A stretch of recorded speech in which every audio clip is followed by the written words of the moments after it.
Ancient Egyptians told us they superseded an earlier kingdom. This is where history falls flat on its face and historical accounts of history prevails. How over the ages have we managed to class history as mythology, you have to wonder. It is simply because the powers that were at play on this earth thousands of years ago did not fit our understanding in relatively modern times. Humanity has over millennia been phased away from the real history that is in fact staring right at us in the face. Would it shock you if we were to tell you that the dynastic Egyptians themselves tried to leave historical documentation and accounts of history that puts the pharaoh period of ancient Egypt at the very end of a series of long reigns that literally spanned tens of thousands of years? Wait till you hear this. It is not a secret that the ancient Egyptians considered their civilization as the legacy of gods who came not from Earth but from elsewhere in the cosmos, and pre-dynastic Egypt seems to back up this theory. Apart from numerous puzzling physical objects and structures in Egypt that suggest the presence of an older, non-Egyptian civilization in Egypt, there are several textual references to gods and kings who ruled pre-dynastic Egypt.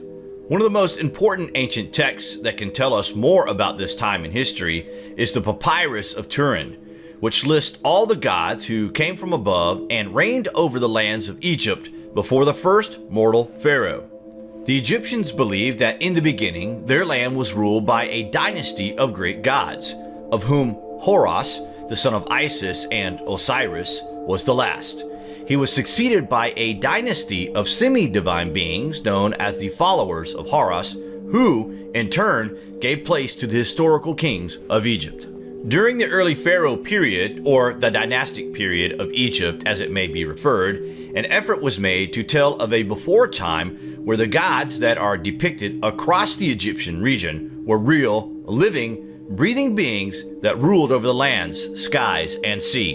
It is written that the first 12 of these gods ruled the region for a period of 14,000 years, and this started 30,000 years before the birth of Christ, followed by demigods and the spirit of the dead over 11,000 years. The Sumerian king list likewise refers to kings who ruled pre-dynastic Sumer. If interpreted correctly, the years are implausibly long, something like 250,000 years, which even predates the Egyptian gods' reigns. Nevertheless, it refers to ancient kings, and specifically to kings who ruled before the Great Flood. At some point in history, we categorized this away and dismissed it as mythology. How ignorant has humanity been through the ages? It is shocking to think that the true history of the Earth is literally suppressed on a global scale. Is this because the early Western civilizations refused to tell their people that an empire existed on this Earth before the Great Flood that would surpass anything modern humanity could ever dare to invent in their mind? The Egyptians pride themselves on being the most ancient people in the world. In their authentic annals, one may read that since they have been in existence, the course of the stars has changed direction 4 times, and the sun has set twice in the part of the sky where it rises today. It just gets more and more obvious to us that the ancient empire existed and started in Sumer, eventually leading out to Egypt.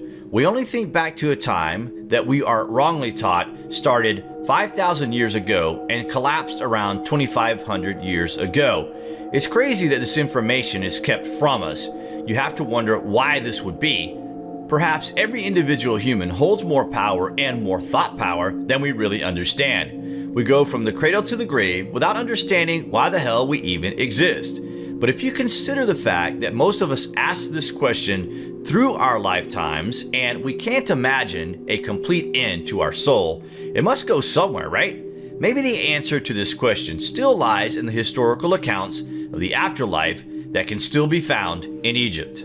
There are some researchers who believe that by calculating the decrypted information obtained from the Papyrus of Turin, we obtain the initial period, referred to as the Kingdom of Ptah, creator and first ruler of ancient Egypt, dating back 39,000 years. Egyptology and the official history tells us that everything to the pre-dynastic era is regarded as a myth without much historical value. The Palermo stele is another incredible ancient text that mentioned the pre-dynastic rulers of ancient Egypt. This ancient stele even makes reference to Egyptian god Horus, suggesting that he was a physical ruler of the ancient Egypt thousands of years ago. Another Egyptian god, Thoth, is said to have reigned over the lands of ancient Egypt from 7100 BC. Time to wake up. History is replete with information that is directly telling us what was happening on the earth in the very distant past. All we have to do is open our eyes and awaken from the slumber we have been the victims of throughout modern times. What do you guys think of the physical ancient ruler gods that existed in the Egyptian region in the very remote past? Comments below, and thank you for watching.